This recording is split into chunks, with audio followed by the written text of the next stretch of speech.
Hello, everyone, and thank you for joining us for the New Lines Institute for Strategy and Policy Contours podcast series.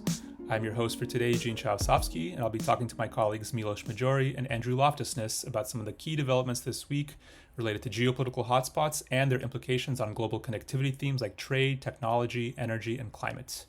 A more in-depth analysis and forecast of these topics can be found in the weekly forecast monitor that New Lines publishes every Friday.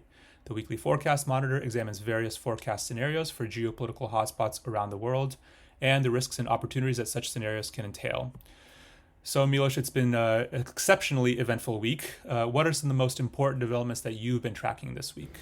Yes, indeed. So this week, the news was largely dominated by the World Economic Forum, where world leaders gathered in Davos.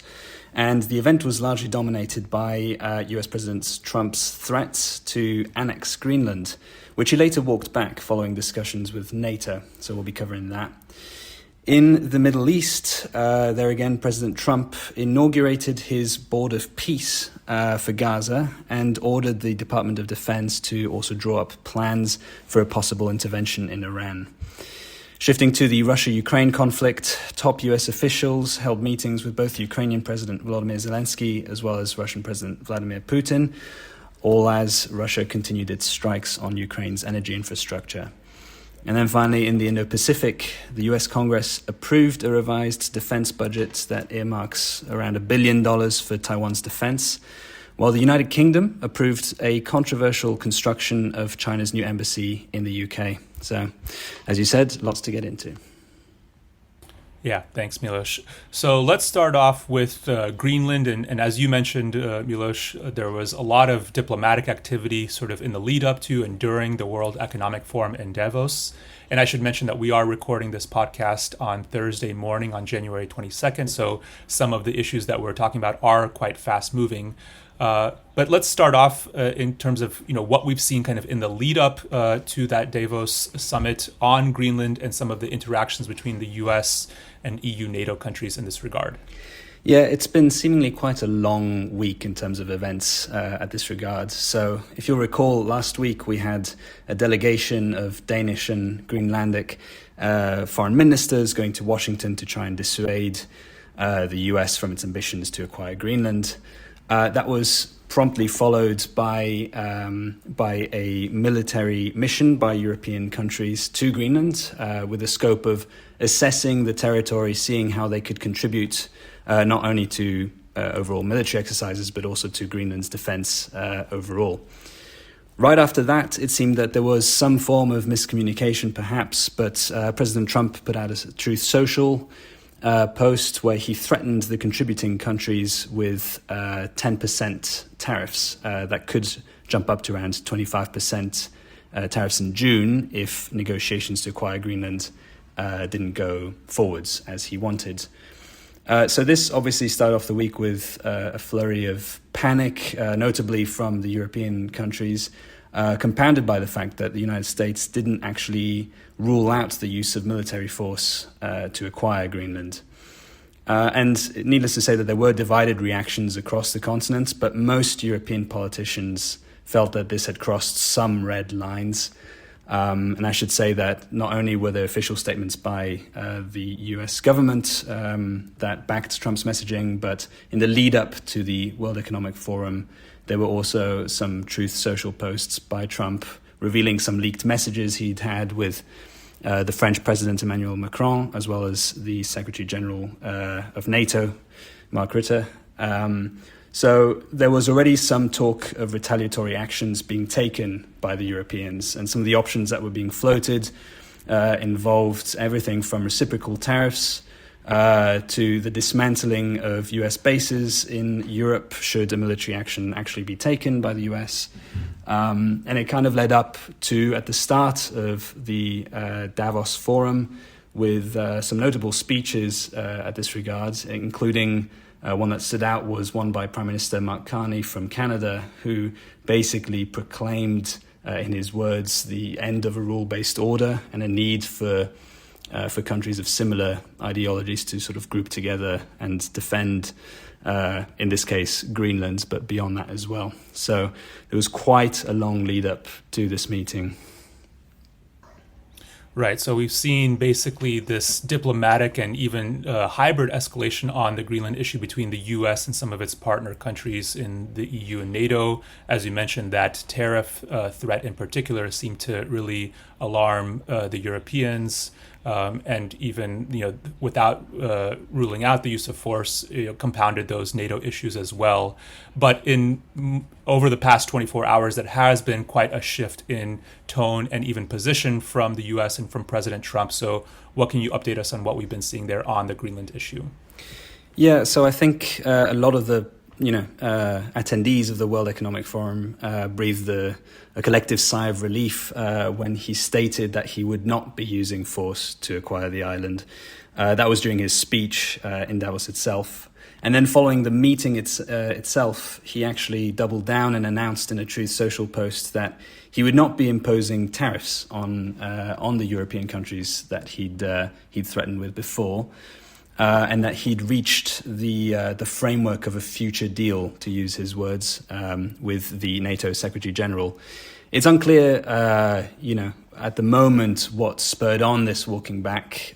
Needless to say that the reaction of the Europeans that I was talking about before led to already a dip in the US stocks, US markets.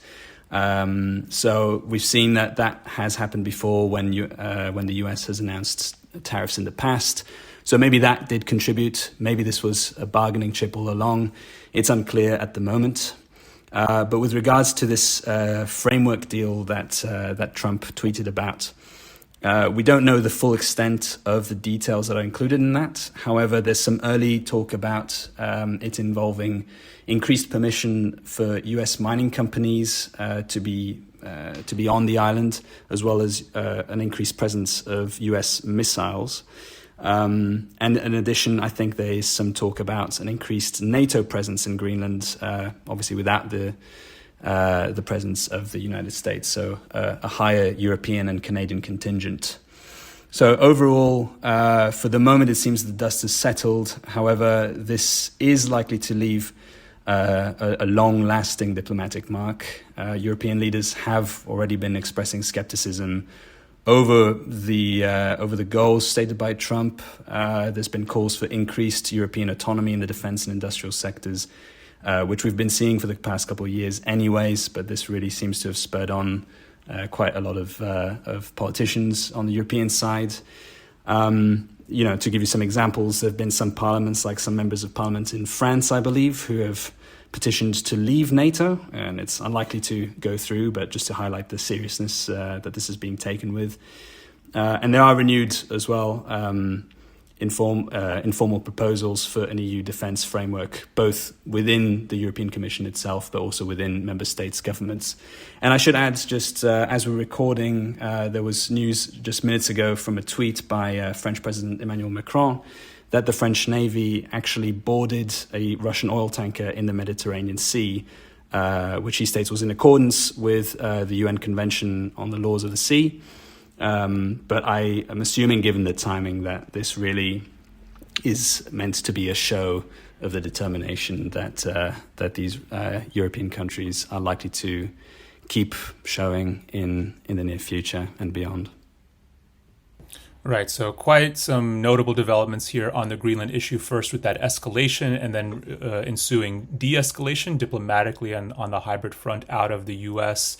But as you mentioned, Milos, this seems to have started, or at least exacerbated some potential rifts between the U.S. and European and other NATO countries, not only on this topic but potentially others, with some significant implications, for other hotspots around the world, whether that be the Russia-Ukraine conflict or ties with China, which we'll get into in a little bit.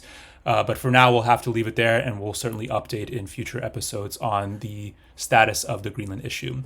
So let's pivot now to our second global hotspot, which is the Middle East. And this also was a main kind of event that dominated the Davos summit. And here I'm talking particularly about the Board of Peace, which Trump has floated, which is very much related to the Gaza conflict, but also could have potential implications well beyond there.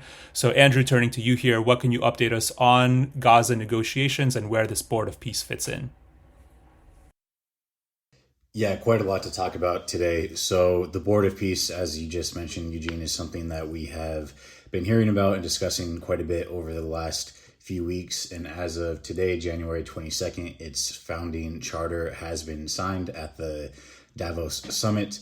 A number of things to note there. So, the Board of Peace initially received quite a bit of international backing support from the United Nations as an integral part of the ceasefire deal between Israel and Hamas that, of course, the U.S. brokered and mediated. What's interesting is that the actual language of the founding charter does not mention Gaza or Israel or Palestine, for that matter, a single time. A note on that in a minute. But the reason why that's relevant here is because, again, the initial understanding was that this Board of Peace would be focused specifically on resolving the Israeli-Palestinian conflict and specifically in the Gaza territory. Now, it's quite clear for a number of reasons that the Trump administration intends to use this as a new international body to solve conflicts across the globe. So we'll certainly be analyzing that over the coming weeks. Bringing it back to Gaza specifically, again, the founding charter does not mention Gaza. However, it does mention a number of subcommittees, including the one focused on the executive administration of the Gaza territory, the formation of a Palestinian technocratic branch of government that is mentioned in the original ceasefire deal. Now, this is significant news, right? Does it move the ball forward on implementing the ceasefire deal? I think there's a number of reasons why it does not. Primarily, there's still a number of questions that need to be answered when it comes to achieving the disarmament of Hamas, as well as what the final, as well as what the final governance of the territory will look like, and the composition and the deployment of the international security force that the ceasefire calls for to be deployed into Gaza territory.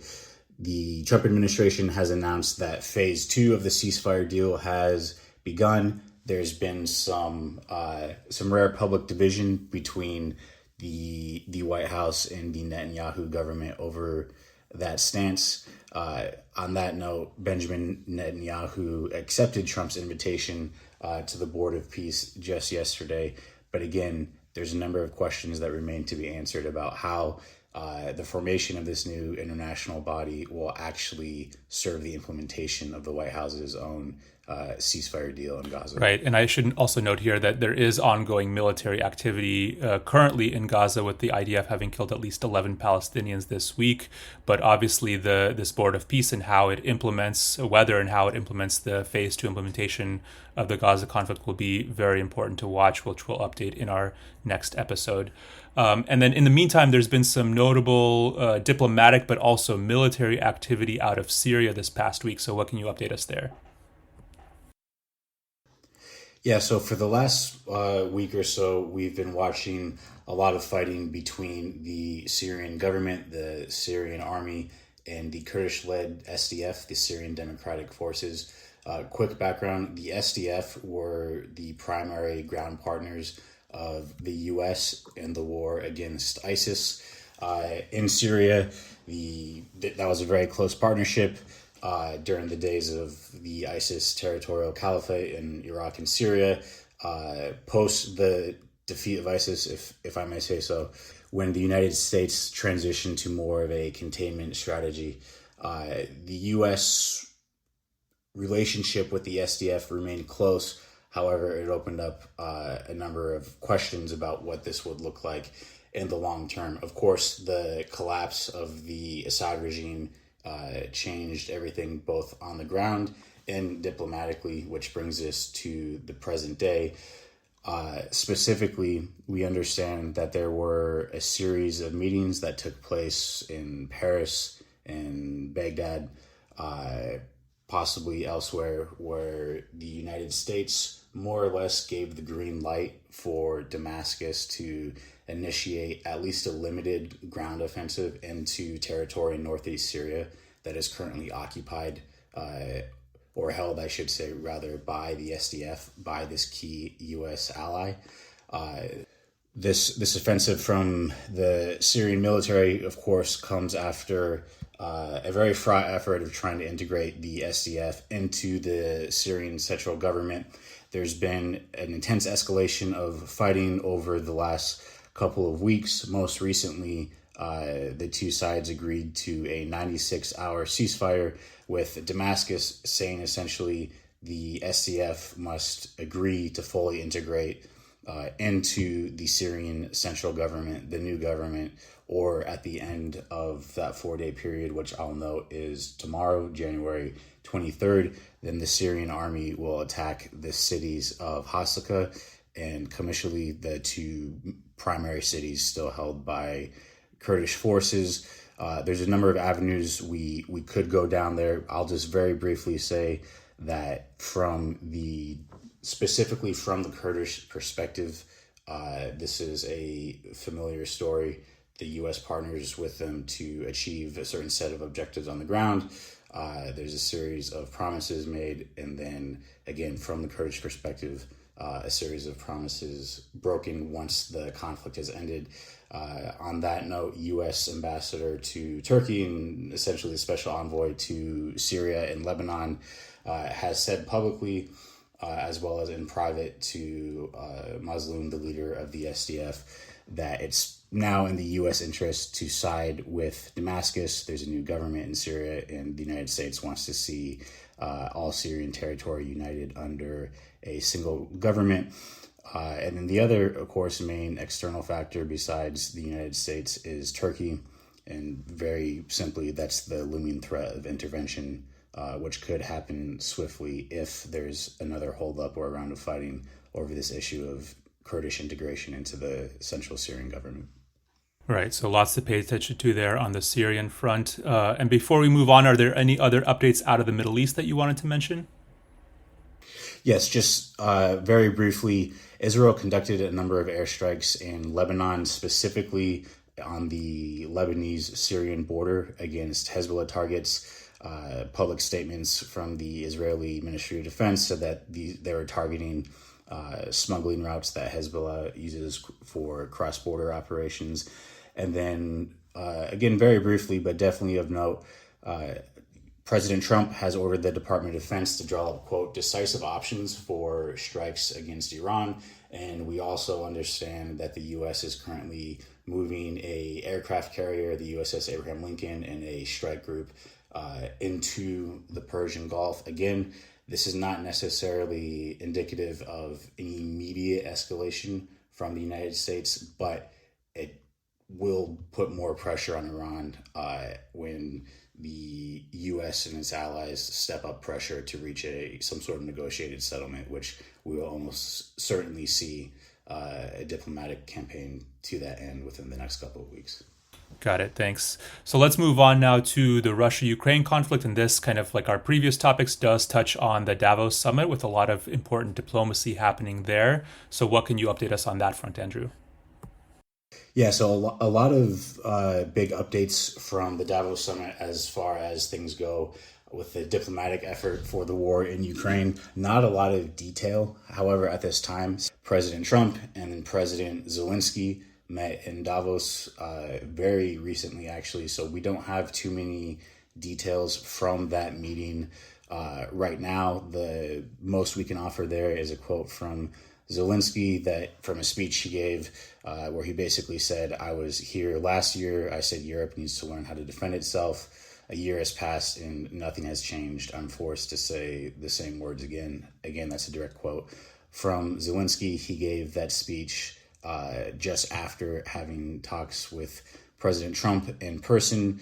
The other key takeaway from this meeting is that Jared Kushner and Steve Witkoff, who spoke in Davos about the Board of Peace and the ceasefire plan for Gaza, are scheduled to speak with Russian President Vladimir Putin tomorrow, or originally scheduled today. I suspect that might happen now tomorrow in Moscow to see if they can move the ball forward, again, within the context of this new international body that the president has founded for the White House's peace efforts in Ukraine. And then finally, some very interesting news.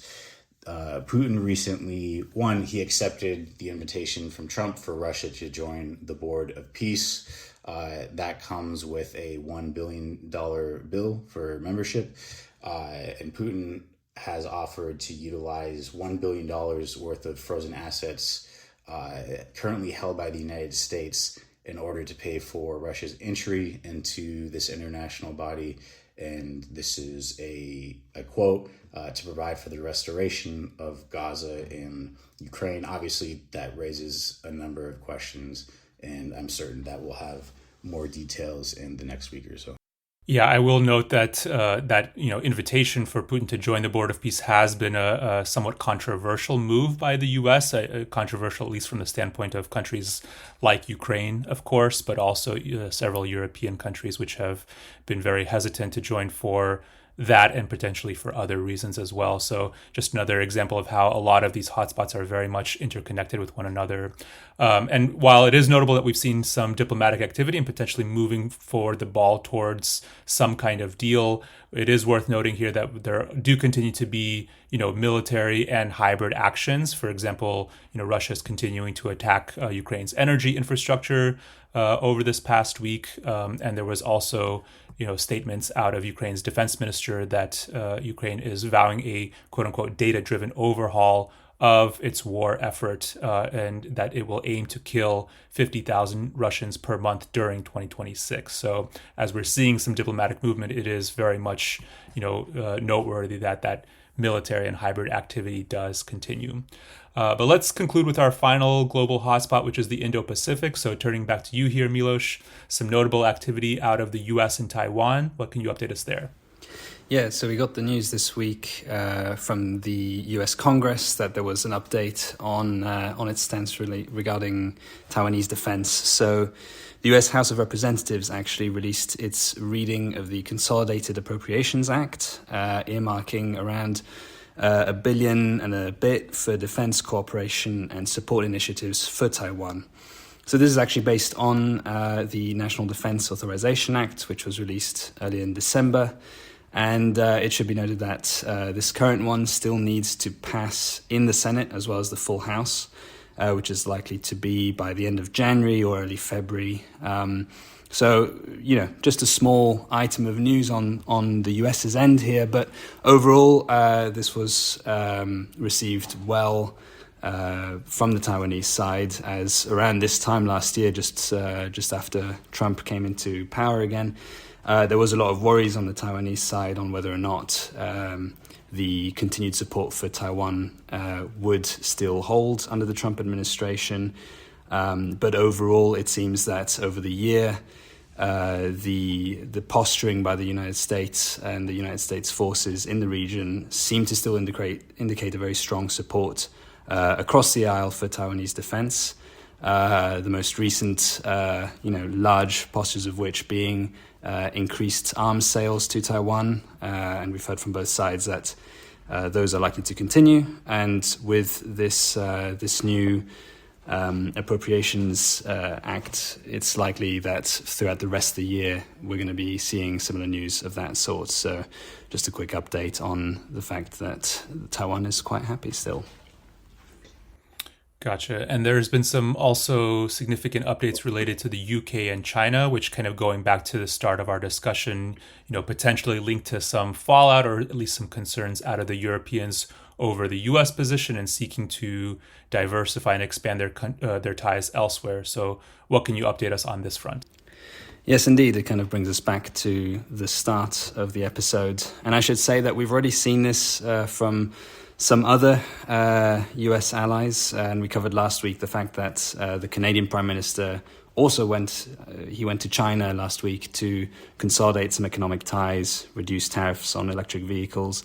And now it seems that the United Kingdom is following suit with the British Prime Minister Keir Starmer announcing that he will be visiting Beijing next week.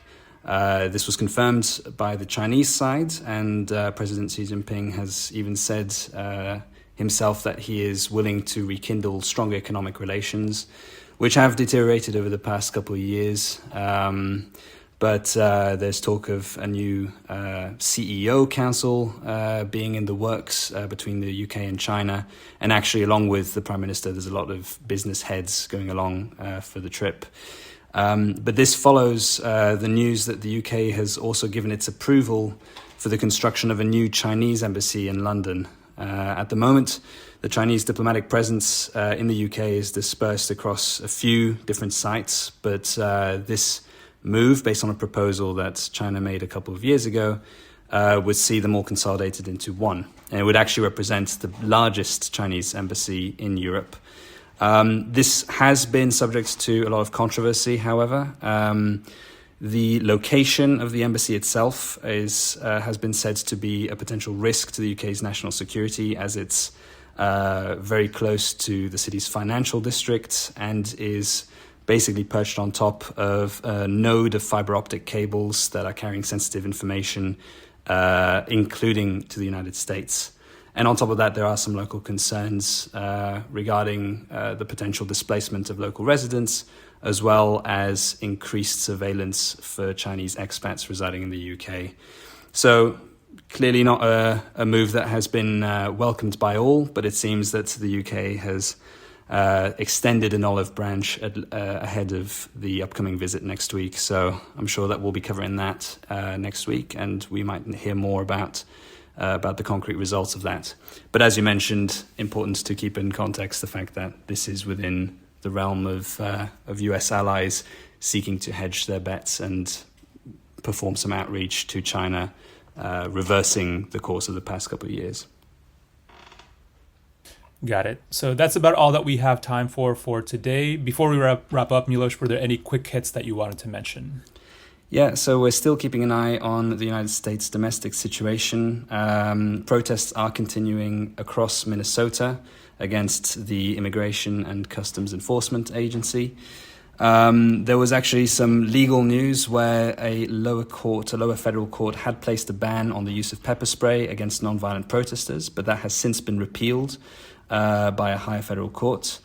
Some other developments there. The Department of Defense has put an airborne division based in Alaska on standby for possible deployments to the state in the event that Trump would invoke the Insurrection Act. And overall, the Justice Department has also subpoenaed several Minnesota lawmakers, including Governor Tim Walz and the mayor of Minneapolis. And they are being accused of obstructing the work of law enforcement officials. So we're keeping an eye on that. And then just zooming out internationally to Sudan, we're keeping an eye on the continuous situation there. And this week we saw that 7 soldiers from Chad were actually killed during a clash with the rebel Sudanese Rapid Support Forces who had crossed into Chad, and there seems to have been a scuffle which resulted in the death of these Chad soldiers. It appears that this was due to some confusion, according to the RSF, which described the incident as unintentional, and it has expressed a willingness to cooperate with Chad on ongoing investigations to hold the people responsible to account. So we'll be coming back with more updates on that, I'm sure, in the weeks to come. Thanks, Milos. So we'll have to leave it there. If you'd like more in-depth analysis and forecasting related to the topics that we discussed, please check out the weekly forecast monitor on our website at newlinesinstitute.org, where you can also register to receive our weekly newsletter and access to our geopolitical forecasting platform for real-time updates around the world. Thanks, Milos. Thank you, Andrew. Thank you all for listening, and take care.